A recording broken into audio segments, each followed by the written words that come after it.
नमस्कार। मैं रविशंकर। आज हम क्लास 12 केमिस्ट्री का पार्ट 4 पढ़ेंगे, जो कि चैप्टर एल्कोहल का पार्ट है। तो सेकेंड नंबर है कार्बोनिल यौगिकों के अपचयन से, यानी कि जब कार्बोनिल यौगिकों का अपचयन लिथियम एल्युमिनियम हाइड्राइड की उपस्थिति में कराया जाता है तो कार्बोनिल समूह अपचयित होकर एल्कोहल देते हैं। कार्बोनिल समूह यानी कि जिसे फार्मूला दिया गया है, आर एल्काइलिक ग्रुप है जो कि कार्बन से जुड़ा हुआ है और इसके साथ डबल बॉन्ड पर ऑक्सीजन है। जब हम इसका अपचयन लिथियम एल्युमिनियम हाइड्राइड के द्वारा या तो निखिल के द्वारा करते हैं तो होता क्या है कि इसका पाई बंध टूट जाता है, यानी कि R C H double bond O, तो सिग्मा और पाई, तो ये पाई बंध टूटेगा। जैसे ही पाई बंध टूटेगा तो इसका बॉन्ड इसकी तरफ, इसका बॉन्ड इसकी तरफ, यानी कि आर सी एच और यहाँ पर ओ, ये बॉन्ड इस रूप में आए तो यहाँ पर ये हाइड्रोजन लग जाते हैं। ये स्ट्रक्चर फार्मूला है, यानी संरचना सूत्र के रूप में है। चाहे तो आप इसको लिख सकते हैं R C H two O H. ये अब आर के स्थान पर आप कार्बन की कोई भी सीरीज ले सकते हैं, जैसे कि CH3 CH double bond O2H। तो यहाँ से बॉन्ड टूटेगा और दोनों हाइड्रोजन के स्थान पर लग जाएंगे, तो होगा क्या CH3HC और ये यहाँ पर हाइड्रोजन, यहाँ पर हाइड्रोजन, तो इसका आप लिख सकते हैं CH3CH2OH, या लिख सकते हैं C2H5OH, एथेनॉल। तो ये कार्बोनिल यौगिकों का अपचयन करके हम एल्कोहल प्राप्त कर सकते हैं। चाहे तो यहाँ से आप ढेर सारे एग्जाम्पल ले सकते हैं, इसमें प्राइमरी और सेकेंडरी एल्कोहल दोनों बन सकता है। अब सेकेंडरी एल्कोहल की बात करें तो सेकेंडरी एल्कोहल यानी कि ये कार्बन है, अब यहाँ से आर आर एल्काइल ग्रुप लग जाएंगे, डबल बॉन्ड पर ओ है। जब आप इसका अपचयन करेंगे तो अब यहाँ से कार्बन की कोई भी सीरीज होगी तो वो होगा सेकेंडरी एल्कोहल। सेकेंडरी किसे कहा जाता है कि ऐसा कार्बन जिससे अन्य दो कार्बन जुड़े हुए हों, उसे हम बोलते हैं सेकेंडरी एल्कोहल। तो ये कार्बन है, इसके साथ क्रियात्मक समूह लगा हुआ है डबल बॉन्ड पर ओ, और इसी कार्बन से एल्काइलिक ग्रुप जुड़ा हुआ है, तो ये होगा सेकेंडरी एल्कोहल। अब यहाँ आर के स्थान पर आप कोई भी सी ले सकते हैं, CH3 C2H5 कुछ भी ले सकते हैं, वो सेकेंडरी एल्कोहल होगा। जैसे कि आप CH3 C double bond O CH3, अब इसका आप अपचयन कराएंगे लिथियम एल्युमिनियम हाइड्राइड के द्वारा तो इसका पाई बॉन्ड टूट जाता है।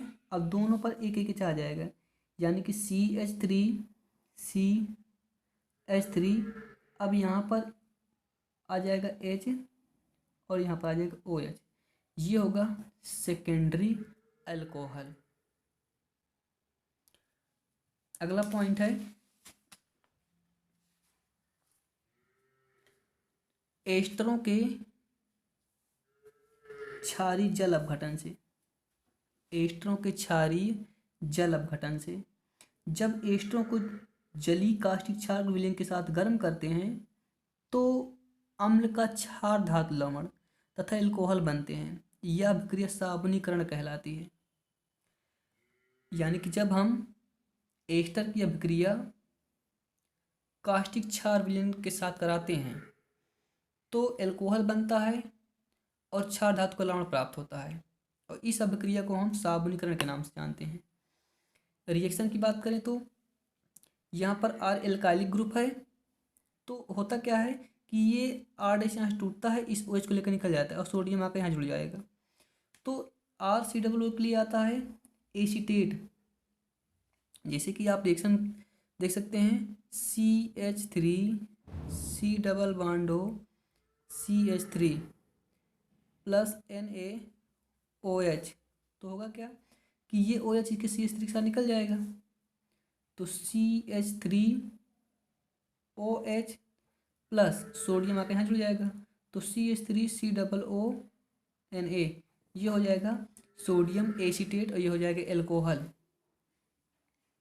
आगे इसको और बढ़ा सकते हैं, जैसे कि CH3 C डबल O, यहाँ से आ जाएगा CH3 सॉरी C2H5, तो होगा क्या NaOH,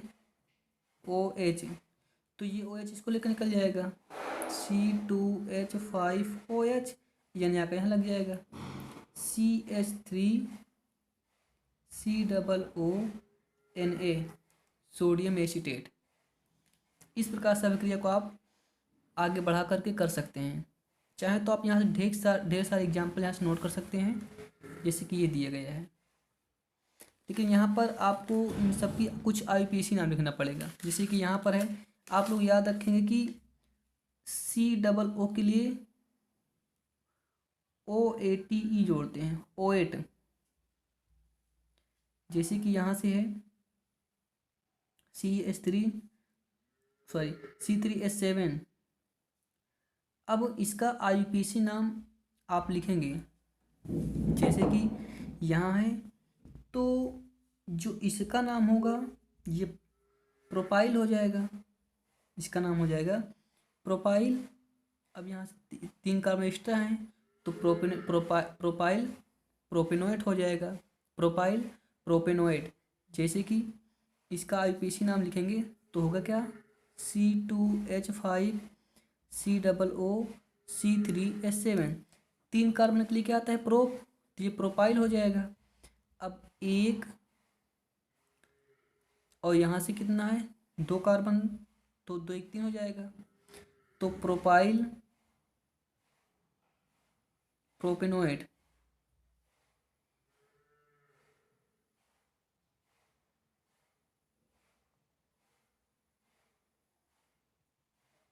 प्रोपाइल प्रोपेनोएट PROPANOATE